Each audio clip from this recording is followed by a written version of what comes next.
உலகத்தில் எல்லா நாடுகளையும் பரவி வாழ்கிறோம். ஆனால் ஈழத்தமிழர்கள் போய் வாழ்கிற நாடுகளில் தான் இந்த மாவீரர் தினமும் தலைவர் பிறந்த தினமும் கொண்டாடப்படுது.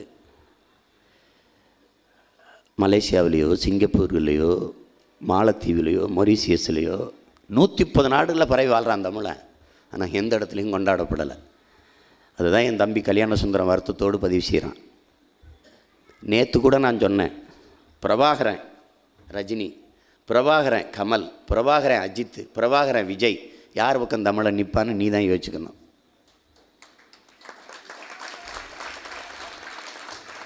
இந்த நிலையை மாற்றலை. நீ இப்போ இந்த செல்லா நோட்டை மாற்றுறதுக்கு ரோட்டில் நின்று சாகிற பேர் இதை விட கேவலமாக செத்துப்போவேன். அதை புரிஞ்சுக்கணும்.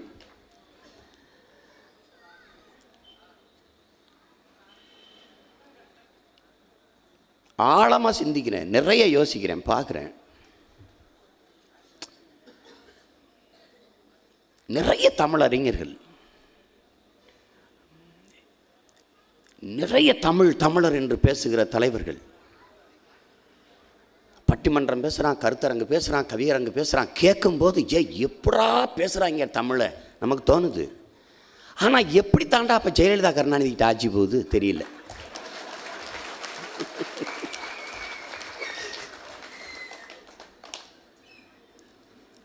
இது நுட்பமாக புரிஞ்சுக்கணும். நம்மளை எதிர்க்கிறான். ஏன் எதிர்க்கிறான்? தமிழுக்கு எதிராக, தமிழருக்கு எதிராக, தமிழ் இன உரிமைக்கு எதிராக, ஈழ விடுதலைக்கு எதிராக, தேசிய தலைவனுக்கு எதிராக எங்கேயாவது நம்ம ஏங்கியிருக்கோமா? இல்லை. ஆனால் எதிர்க்கிறான். அப்படின்னா என்ன அர்த்தம்? அவன் நேர்மையாக இல்லை, அதான் அர்த்தம். இந்த கவனத்தில் வச்சுக்கணும். இந்த நுட்ப அரசியலை புரிந்து கொள்ளாது ஒரு தேசிய இனம் எழுச்சி பெற்று வெல்ல முடியாது. உலகம் முழுமைக்கு நம்ம பரவி வாழ்கிறோம். ஒவ்வொரு நாட்டிலையும் 2-3 மாவீரர் தினம் நடக்குது. மிகுந்த வலியை தருது. இது மிகுந்த வலியையும் வேதனையும் நமக்கு தருது.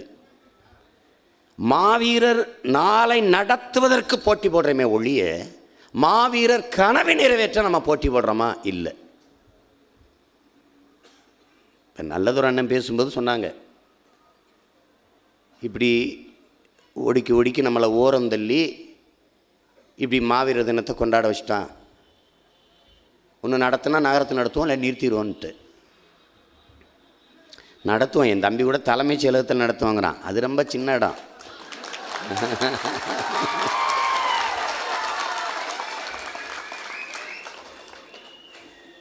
எவ்வளவு வெறியோடு நான் இருப்பேன்னு நீங்கள் யோசிச்சு பாருங்கள். 10 நாளாக நான் ஆள், அவன் தம்பி சஞ்சீவநாதன் சொல்கிறான், 10 நாளாக ஆள் சோர்வாக இருக்கான்னு. சோர்வாக இருக்கான்னா என்ன அர்த்தம்? பல பேரை கொல்றதுக்கு வேலை செஞ்சுக்கிட்டு இருக்கேன்னு அர்த்தம். தூக்கம் வரல, சோர்வாக இருக்குது. என்ன செய்கிறது? இந்த இனத்தில் பிறந்துட்டேன், முடியல, தூக்கம் வரமாட்டுது. இவ்வளவு பேசின 1000 ஓட்டு 800 ஓட்டு 900 ஓட்டு போட்டுக்கிட்டு இருக்கான். இந்த முட்டா பைய மக்கள் வச்சுட்டு என்ன பண்ணுவ நீ? அவனுக்கு நிலம்னா என்னன்னு தெரியுதா? மண்ணுனா என்னன்னு தெரியுதா? நீர்னா என்னன்னு தெரியுதா? காற்றுனா என்னன்னு தெரியுதா? ஆடுனா என்னன்னு தெரியுதா? மாடுனா என்னன்னு தெரியுதா? மரம்னா என்னன்னு தெரியுதா? ஒன்றும் தெரியல. கடைசியாக எங்கள் அண்ணன் சொன்னதான் எனக்கு, பாவ மக்கள்.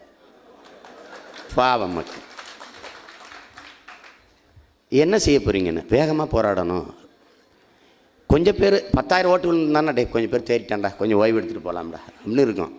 ரொம்ப முட்டாப்பில் இருக்காங்கடா, வேகமாக வேலை செய்யுங்கடா, இன்னும் வேகமாக வேலை. அதான் அது ஒன்று. நமக்கு நம்மளுடைய தேவையை, நம்மளுடைய வேலை அதிகமாக தேவைப்படுது. சரியில்லை, சரி செய்யணும். விட்டுட்டு போக முடியாது. எங்கள் அண்ணன் சொன்னது தான் நான் உங்களுக்கு சொல்கிறேன். நம்மளை விரும்புகிறவன், நம்மளை விரும்பாதவன், நம்ம போராட்டத்தை ஆதரிக்கிறவன், ஆதரிக்காதவன், எல்லாருக்கும் சேர்த்து தாப்பாக நம்ம போராடிக்கிட்டு இருக்கோம். அதுதான் இது.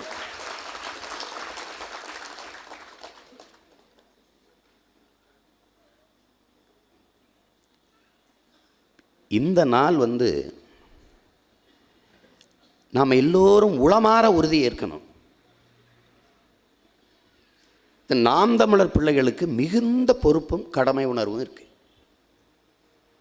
இங்கே பேசும்போது என் தம்பி கல்யாண சுந்தரம் கூட முசோலினியை பற்றி குறிப்பிட்டு பேசினான். அவன் சொல்கிறான், சுதந்திரம் ஒரு விற்பனை பண்டம்லங்கிறான். நம் தலைவரும் அதுதான் சொல்கிறாங்க, அது ஒரு கடை சரக்கல்லன்னு. ஆனால் முசோலினி என்ன சொல்கிறான், அது உன்னுடைய உரிமை, ஆனால் கடமை இல்லாத உரிமை இல்லை என்று சொல்கிறான். என்னை பேசுவா, நீ என்ன ஹிட்லரை பற்றி பேசுகிற, இந்த முசோலினியெல்லாம் பற்றி பேசுகிறேன்ட்டு.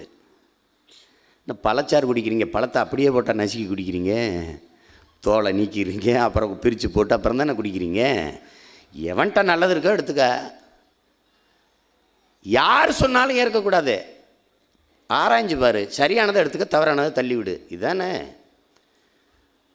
அவன் சொல்கிறான் இல்லையா. ஹிட்லர் சொல்கிறான், என்ன சொல்கிறான், உன் இலக்கை நோக்கி நீ ஓடிக்கொண்டே இரு. ஓட முடியல நடந்து போ, நடக்க முடியல தவழ்ந்து போ, தவள முடியல உருண்டு போ, ஆனால் உன் இலக்கை நோக்கி போய்கொண்டே இருங்கிறான். ஏய், அவன் நல்லவன் கெட்டவன் அது இல்லை, இது சரியா தப்பா அதான் பேச்சு. இது சரியா இருக்கா இல்லையா. நீ வெற்றி அடையும் வரை, இலக்கை தொடும் வரை குதிரையை மாறி ஓடுங்கிறான், குதிரையை மாறி ஓடுங்கிறான். இலக்கை தொட்டு விட்டால், வெற்றி அடைந்து விட்டால் குதிரையை விட வேகமாக ஓடுங்கிறான். எப்படி சொல்றான் பாரு, அப்பதான் அந்த வெற்றியை நீ தக்க வைக்க முடியுங்கிறான். இதை ஏற்கிறதா எதிர்க்கிறதா, அதுதான் இங்க. இப்ப எங்க அண்ணனை விடு, ஒரு அநியாயத்துக்கு உலகத்தில் ஒரு நல்லவன் இருக்காருன்னு வச்சுக்கிடுங்களேன். உலகத்தில் இந்த மனுஷன்தான். இவரை நீங்கள் என்னடா சொல்கிறீங்க, பயங்கரவாதி, தீவிரவாதி, டெரரிஸ்ட்டு, இதுக்கு மேலே வார்த்தை இல்லை, அந்த அளவுக்கு சொல்கிறேன். நீ என்ன வேணாலும் சொல்லிக்க, எனக்கு என் அண்ணன், எனக்கு என் அப்பன், எனக்கு என் தாய், எனக்கு என் அண்ணன், எனக்கு உயிர், ரொம்ப போனால் எனக்கு என் தெய்வம், நீ என்ன வேணாலும் சொல்லிக்க. கண்ட கண்ட காவாலி பயலுக்கு காவடி விட்டுறான் தமிழன், கண்ட கண்ட காவாலி பயலுக்கு.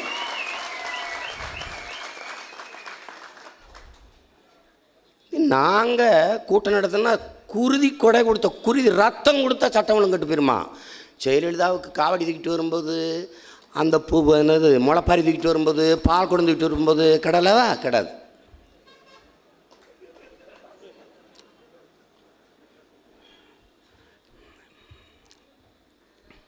இத்தனை பேர் இருக்கும்போது என்னை ஒருத்தன் தேர்வு செய்கிறான்னா, என்னைய மாதிரி வஞ்சம் வச்சு பழிதிக்கிறவன் உலகத்தில் எவனும் இல்லைன்னா அவருக்கு தெரியும். நீ அதை புரிஞ்சுக்கணும். யாரோடவாது சேர்றேன்னா பத்தியா, எவனோடும் சேர மாட்டேன்.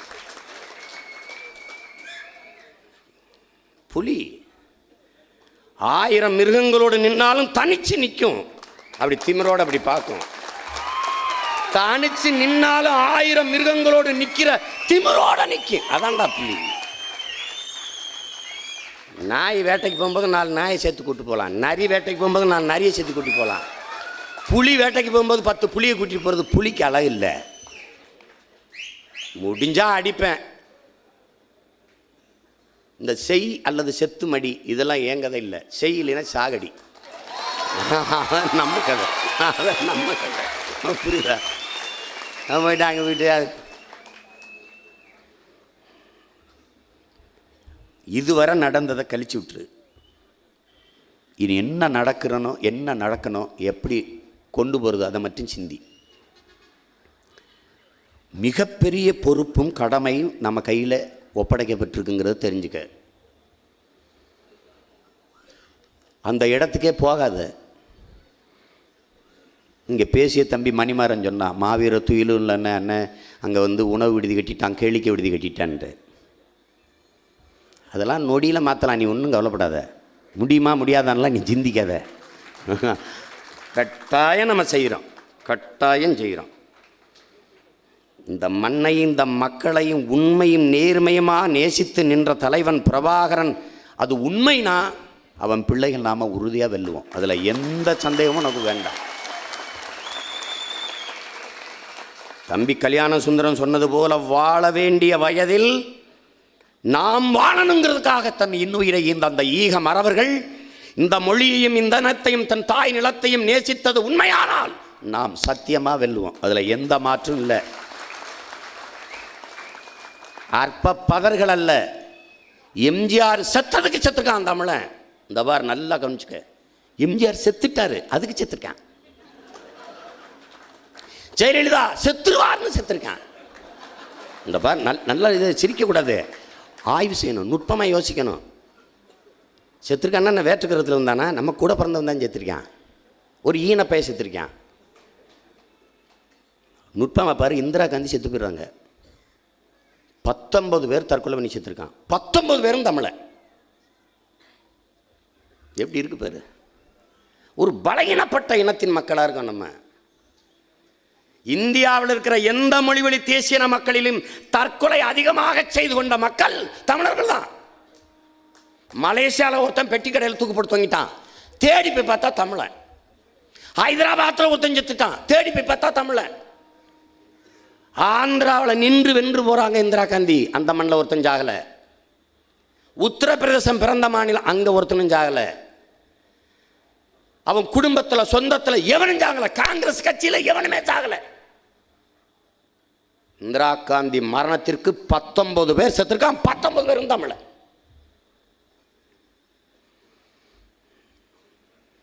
வருமானத்துக்கு அதிகமாக சொத்து செத்துட்டாங்கன்னு ஜெயலலிதா சிறைக்கு போயிட்டாங்க. அதுக்கு சேர்க்குறான், 100கணக்காக சாகுறான்.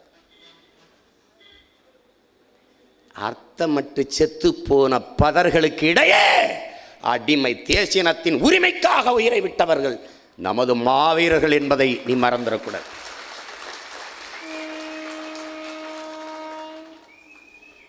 அது ரொம்ப முக்கியம்.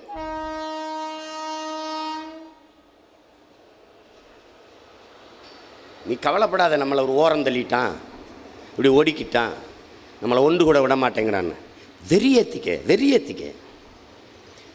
அண்ணன் நல்லதுரை சொன்னது மாதிரி நாம் எவ்வளவு கீழான அடிமைகளாக இருக்கிறோங்கிறத நீ உனக்கு உணர்த்திக்கிட்டே இருக்கான். நீ அடிமை. நீ சொந்த நிலத்திலே ஒன்று கூடி பேசவோ அளவோ அருகதையற்று நிற்கிற ஒரு அடிமை இனத்தின் மகன். அப்ப அதுக்கு என்ன வழி இருக்கு? ஓர்மை, ஒற்றுமை, அதை கொண்ட ஒரு அரசியல் வலிமை, அந்த அரசியல் வலிமை கொண்டு ஒரு அதிகாரம். அது இல்லாத நீ ஒண்ணுமே செய்ய முடியாது. நாம பேசுறத பேசியிருக்க வேண்டியது யார்? கருணாநிதி, ஜெயலலிதா பேசல, பேச மாட்டாங்க. திமுக என்ன பேசிச்சு? தமிழர் என்று சொல்லடா, தலை நிமிர்ந்து நில்லடா, எங்கும் தமிழ், எதிலும் தமிழ், எல்லாம் பேசி வந்தாங்க. வீழ்வது நாமாக இருந்தாலும் வாழ்வது தமிழாக இருக்கட்டும் பேசினாங்க. கடைசி என்ன நடந்துச்சு? வீழ்வது தமிழாக இருந்தாலும் வாழ்வது நாமாக இருக்கட்டும் மாத்திட்டான். எங்கும் தமிழ், எதிலும் தமிழ், எங்கு லஞ்சம், எங்கு ஊழல் மாத்திட்டான். ஒரு பூ எடுத்து போடுமாடா திமுக மாவீர தினத்துக்கு? ஒரு இனிப்பு கொடுக்குமாடா திமுக, காங்கிரஸ், பாரதிய ஜனதா? யாரா பிரபாகரன்? அதிமுகவின் தலைவர் தான் ஜெயலலிதா, திமுகவின் தலைவர் தான் கருணாநிதி. ஆனால் 13 கோடி தமிழ் தேசியத்தின் தலைவன் பிரபாகரன்.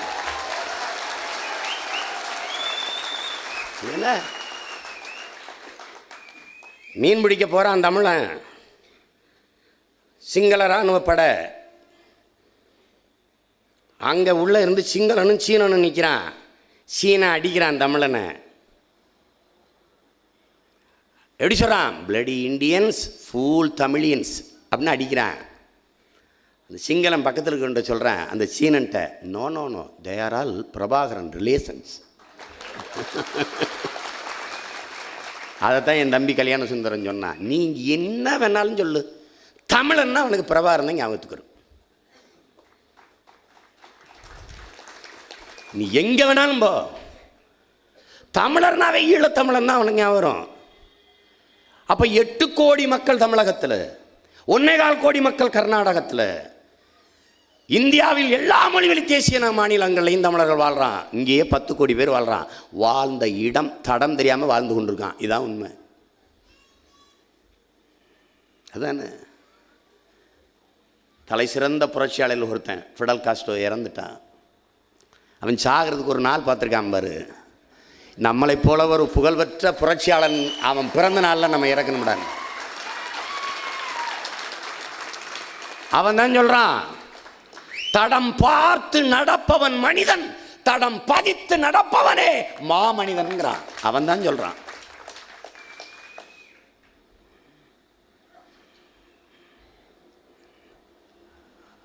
மிக கவனமாக கால் எடுத்து வைக்கணும். எல்லா பயலும் நம்மளை ஒழிச்சுறதுக்கு தான் வேலை செய்கிறான். அவனுக்கு தெரியுது நம்ம உறுதியாக வென்றுவோன்னு. வென்றுட்டா என்ன செய்வேன்னு அவனுக்கும் தெரியுது. பல பேரை கொன்றுவான்னு அதுவும் தெரியுது. அவனுக்கு தெரியும். நீங்கள்லாம் ஒரு கற்பனை பண்ணி வச்சுருப்பீங்கள்ல, இந்த ஆள் முதலமைச்சரானா இது செய்வான்னு. அதை விட 1000 மடங்கு நான் செய்வேன்.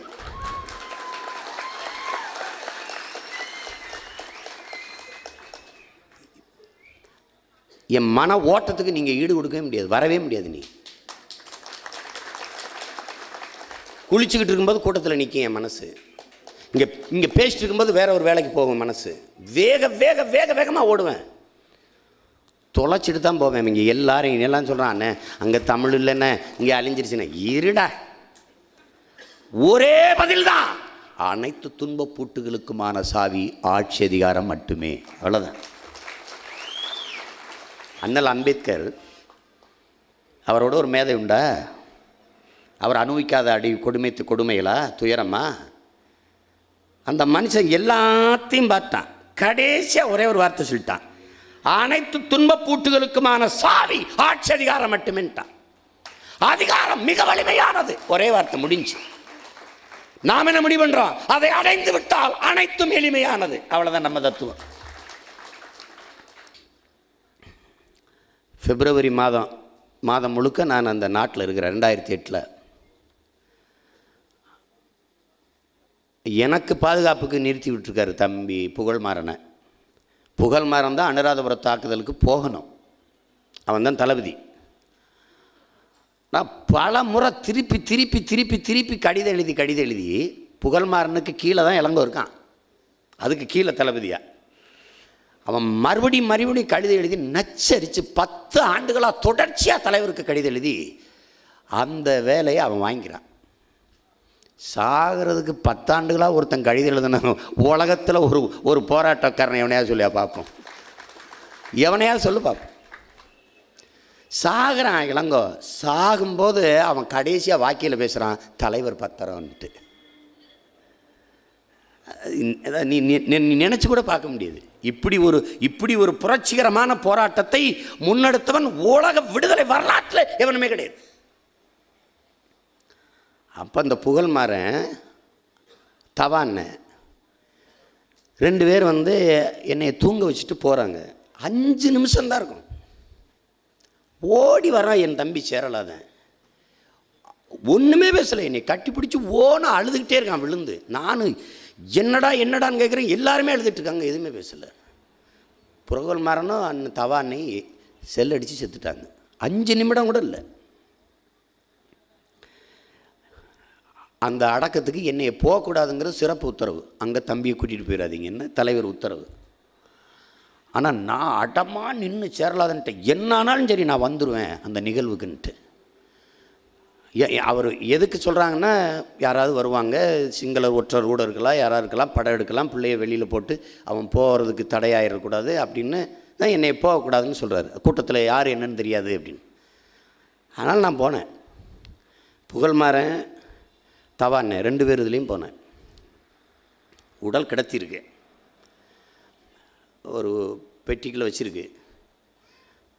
2 தலைமாட்டில் கால் மாட்டில் அப்படி புலி வீரன் 2 பேர் அப்படியே நிற்கிறான். அசையாமல் நிற்கிறான். அப்படியே எல்லாம் வணக்கம் செலுத்துகிறோம், எல்லாம் பூ வைக்கிறோம், கண்ணீர் விட்டு கதறுது.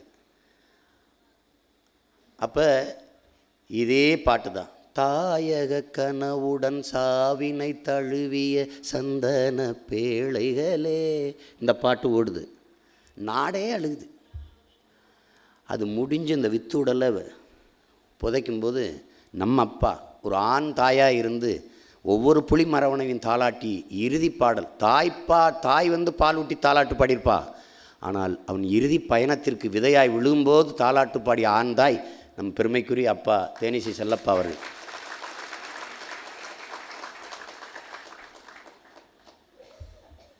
அவங்க பாடுற பாட்டு அது அப்படியே ஒலிக்குது.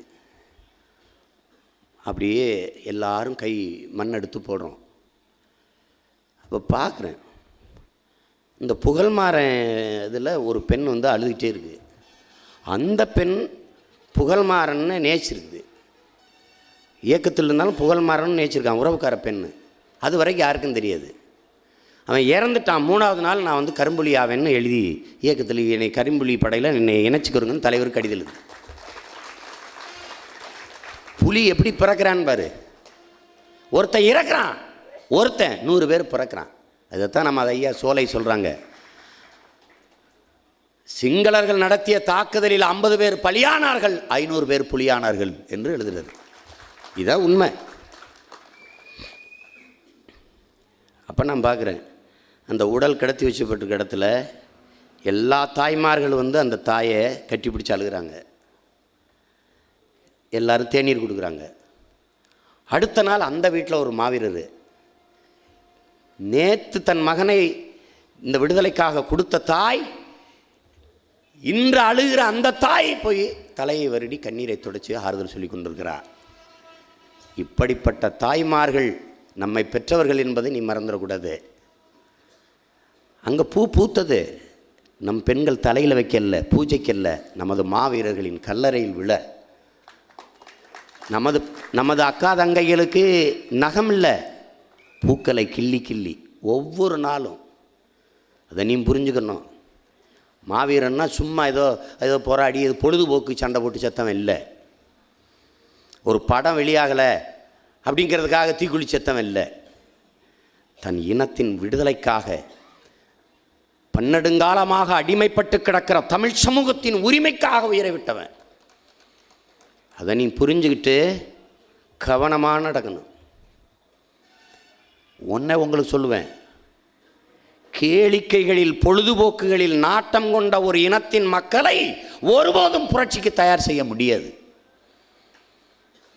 அதிகமாக கேளிக்கையிலும் பொழுதுபோக்கிலும் நாட்டம் கொண்டு நுகர்வு கலாச்சாரத்தில் மூழ்கி இருக்கிற ஒரு இனத்தின் பிள்ளைகளாக நாம் இருக்கோம். இந்த நிலையை மாற்றணும். இல்லைன்னா ஒன்றுமே செய்ய முடியாது.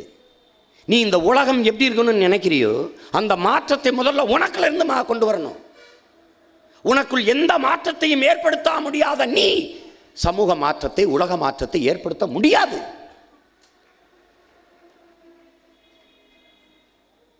அதை புரிஞ்சுக்கணும். நாம் எதுக்காக நிற்கிறோம்? ஒரு தேசிய இனத்தின் உரிமை, ஒரு தேசிய இனத்திற்கென்று ஒரு அதிகாரம், ஒரு அரசியல் வலிமை, அதிகாரம்னு நிற்கிறோம். இந்த தேசிய இனத்தில் எவ்வளோ பெரிய முதலாளி இருக்கான், எவனாவது ரூபா காசு கொடுத்தானா பாரு. நமக்கு நாங்கள் செய்ய முடியல, நீங்கள் செய்கிறீங்க, இந்தாப்பா. பிச்சை எடுக்கிறான் ஒரு சோரட்டிக்கு, ஒரு துண்டறிக்கைக்கு. தேர்தலில் நின்னான், எவனாவது காசு தந்தானா? இவன் சொல்லுவான், ஈழ விடுதலை ஆதரித்து பேசிட்டா, விடுதலை புலிகள் ஆதரித்து பேசிட்டா ஈழத்தமிழர்கள்லாம் காசை கொட்டிடுவான்னு. நமக்கு காசு கொடுக்குறதுக்காக வேலைக்கு போகிறான். ஒரு ஈழத்தமிழன் காசு கொடுத்தானே அவனையா சொல்ல பார்ப்போம். கொடுக்க மாட்டான்.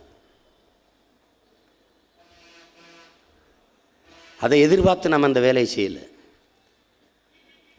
என்னை நான் ஜெர்மனிக்கு போனேன், ஃப்ரான்ஸுக்கு போனேன், எல்லா நாட்டுக்கும் போனேன். அறைக்குள்ளே தான் இருப்பேன். அன்னை வாங்கின கார்ல் மார்க்ஸ் கலர் இருக்குது, அங்கே போய் பார்ப்போம். நான் வரலன்றேன். நான் நாட்டை சுற்றி பார்க்க வந்தவன் இல்லை. எந்த நாட்டிலையும் எந்த அழகான இடத்தையும் நான் ரசிக்க வரல. என் நாடு அழிஞ்சு போச்சு. என் நாட்டை என்னைக்கு உலகத்தின் தலை சிறந்த நாடாக நாங்கள் கட்டி எழுப்புகிறோமோ அன்னைக்கு தான் இந்த நாட்டெல்லாம் நான் பார்க்க வருவேன். அந்த வெறியோடு என்னை இங்கேயும் இருக்க விட்டு. என் தம்பியெல்லாம் என்னென்ன எப்படி இருக்கீங்கன்னு, நான் வரலை, நான் அந்த நாடு சுற்றி பார்க்குற ஆள் இல்லை, என்னை விட்டுருன்றேன். இப்போ எனக்கு கடவுச்சிட்டு இல்லை, ரொம்ப நன்றின்ட்டேன். சரி, இவன் கொடுத்தாலும் எந்த நாடு என்ன உள்ள விட போகுது? எவனும் விட போகிறதில்ல. யாரும் விட போகிறது இல்லை. எனக்கு வேலை அங்கே இல்லை, நான் பிறந்த இடத்துல இங்கே தான் எனக்கு வேலை இருக்குது. உலகத்தையே தன் பக்கம் திருப்பி பார்க்க வச்ச இந்த அளவு என்ன அமெரிக்கா, ஆஸ்திரேலியா, பிரான்ஸு, ஜெர்மனிலாம் சுற்றி பார்த்தா இருந்தார்.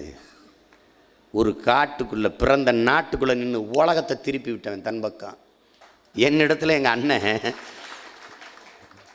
உலக ஒருமைப்பாட்டுக்கு ஒரு நோபல் பரிசு இருக்குல்லப்பா, அதை எனக்கு கொடுக்க சொல்லுப்பா.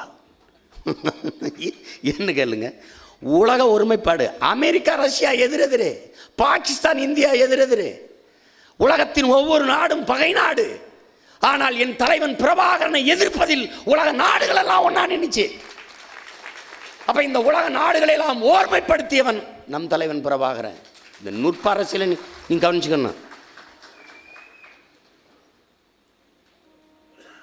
ராஜபக்சே சொல்றான், கோத்தபாய ராஜபக்சே சொல்றான், ராணுவ தளபதி சொல்றான், உலகத்தில் 20 நாடுகளின் துணை கொண்டுதான் நாங்கள் விடுதலை புலிகளை இந்த போரில் வீழ்த்தினோன்ட்டு.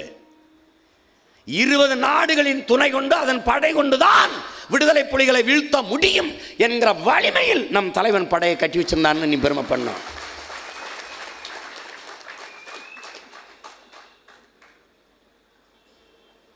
நினைச்சு பாரு.